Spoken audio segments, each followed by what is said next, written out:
பாராட்டு விழாவை பொறுத்த வரைக்கும் நான் 2 காரணங்களை வலுவாக பார்க்குறேன்.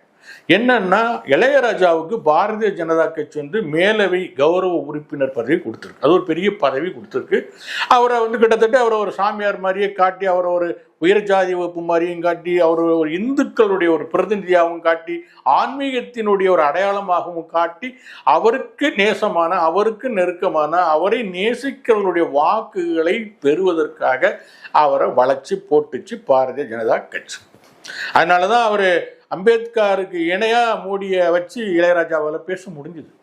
அங்கே வர ஆமா நாங்க பிஜேபி தான், நாங்க இந்துத்துவவாதி தான், நாங்க சங்கிதான் வெளிப்படையா அவரால் கங்கையமரனால பேச முடிஞ்சு. கங்கையமரனுடைய வாய்ஸ் என்பது இளையராஜாவோட வாய்ஸ் தான். இளையராஜா மீறி அவர் ஒரு வார்த்தையெல்லாம் பேச முடியாது, கூப்பிட்டு அடிப்பாரு.